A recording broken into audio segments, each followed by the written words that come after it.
ជំរាបសួរបងប្អូនទាំងអស់គ្នាខ្ញុំលេនថ្ងៃនេះយើងបានមកដល់ព្រៃស្លឹកក្រាបដែលជាស្លឹកដែលកម្រហើយក៏ជាស្លឹកដែលចិត្តបាត់បង់ផងដែរថ្ងៃនេះគឺខ្ញុំនឹងបង្ហាញបងប្អូនទាំងអស់គ្នាឲ្យឃើញអំពីការបេះបន្លែរបស់បងប្អូនជំនាន់ពីតិចកណងនៅក្នុងតំបន់នេះផងដែរតើប្រកបបេះបន្លែហ្នឹងយកទៅណាជាចេះម៉ាត់តាំងហូមគិតណោមិនជាចេះម៉ាត់តាំងហូមគិតណោមិនน้ำรำแห่น้ำแพ้กันจิตน้ำรำแห่น้ำแพ้กันจิตเจ้ากัด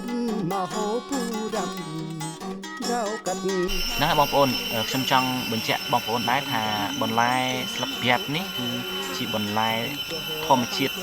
ដែលដុះនៅក្នុងព្រៃដោយឯងបើសិនជាចង់បានបន្លែធម្មជាតិនេះគឺមានលក់នៅក្នុងផ្សារចំជាដើមពីតិចខេត្តមណ្ឌលគិរីហើយនៅក្នុងផ្សារចំជាដើមពីតិចខេត្តមណ្ឌលគិរីផងដែរគឺមានសុទ្ធតែបន្លែធម្មជាតិដែលប្រកបប្រមាថប្រមូលពីចំការនិងពីព្រៃផងដែរដូចជាមានចុងផ្ដៅមានស្លឹកក្រាបមានសក់កតូនហើយនឹងមានបន្លែផ្សេងៗជាច្រើនទៀតដូច្នេះសូមបងប្អូនជួយគាំទ្រហើយនឹងជួយទិញប្រកបដោយសារតែបន្លែទាំងអស់សុទ្ធតែជាបន្លែធម្មជាតិសូមអរគុណ